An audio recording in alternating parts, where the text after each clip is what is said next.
Hey, this is Tanya with Create Studios, and so you must have gotten one of our jewelry DIY kits. And so I'm going to show you briefly how you're going to put this together.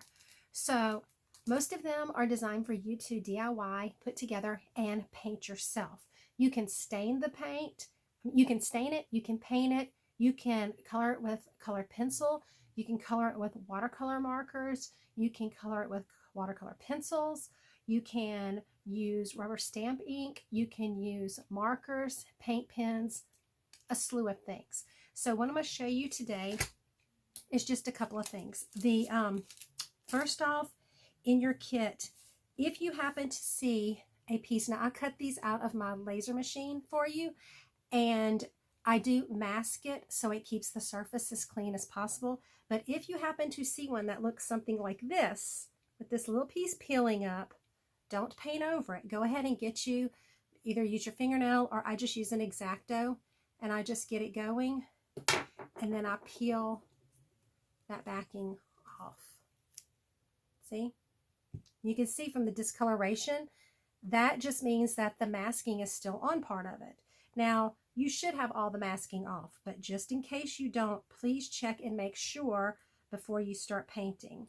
And you can get all that masking off, and then you're ready to embellish your design. You can also glue rhinestones, whatever you want, onto your earrings. So see how much better that looks? Yeah. So another little tip I'm going to give you is when you're painting these items, they're very tiny. Some of them are very, very tiny. So what you can do is take you some masking tape and just tape, you know how you make it so it's like double stick tape, you loop it around on itself, stick it to your work surface. I just have a art pad on my table that I use as my scratch paper, and put the tape down and then stick these wooden pieces on top of the tape to hold them steady. This way you can quickly paint, you can hold it steady, you don't have to get your fingers in it or anything like that. So that's a great tip. Also on some small pieces, and I'm going to move the camera now, so hold on one second. So in your kit, you're going to get jump rings and you're going to get hooks. So let me show you a little bit about how to use the jump rings. You don't need any fancy tools except some needle nose pliers. They don't need to be jewelry pliers at all. They can be regular needle nose pliers. And so how you're going to do it is you want to pick up your ring,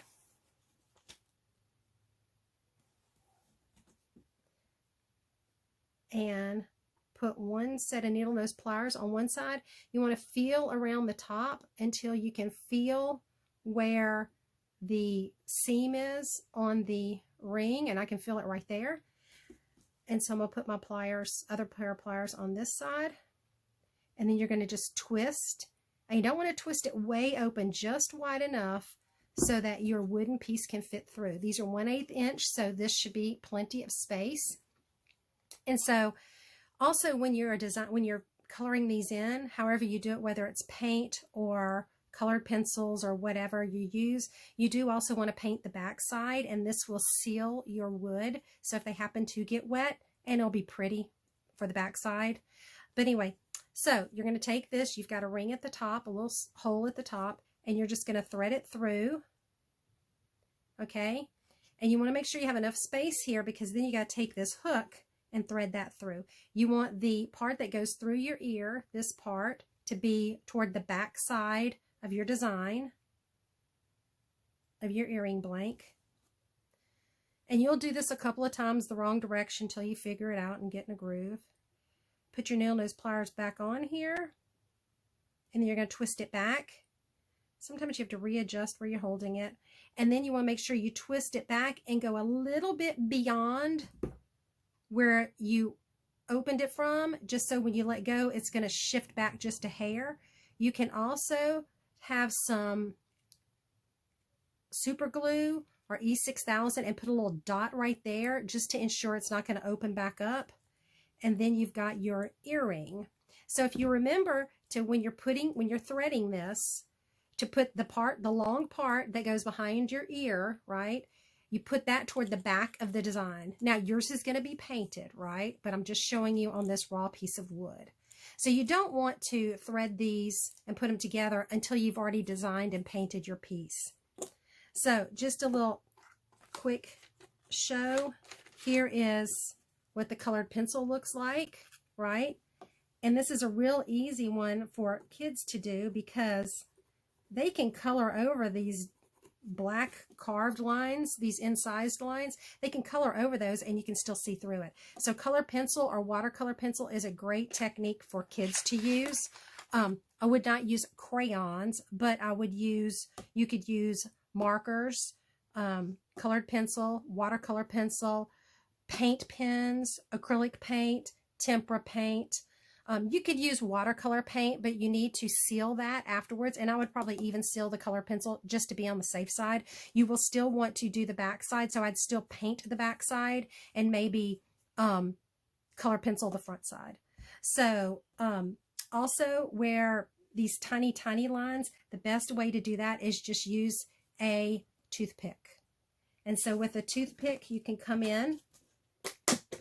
Now another little tip is I keep a little Tupperware container with my paint in it, and this is just wax paper, and I seal it up, and this will keep my paint moist for a couple of days. If it's going to be more than a couple of days, you can fold up a small wet paper towel and put it in the corner, and it'll just keep some moisture in there. And this was actually just a takeout container, and I've got my toothpick right here. I'm going to put a little green on it. And another tip is to put masking tape on your table, sticky side up, and you can stick all your pieces like this and they won't move. That way if you're painting a couple of them, you don't have to worry about it, and you don't have to try to hold on to it while you're painting. So you can just take the paint and dab it on there if you've got really small places you're trying to get some paint. Now if you had a paintbrush that had like 2 bristles in it, then that might be a good solution. But some of the pieces I have are very delicate pieces, and you may need to use a tiny brush on some of these. So this would make a beautiful piece of jewelry to gift to someone. You can buy them the kits and paint them yourself for gifts, or you can give the kit as a gift. Just whichever way you want to do it. So you see how easy that is? And I had some light green in here, but my light green's already dried up, so I can't show you that. So anyway, just regular needle nose pliers. This was actually a pair I had to borrow from my husband. This is a pair that was for jewelry making. You can see there's not much difference in them. They work pretty much the same way. And you can also do, like if you had a solid design like this one, I mean, it has no intricate details to it like this. It's just a solid piece. There's so many different patterns and things you can do to this. So anyway, that's just your little tips on how to put together your jewelry kit,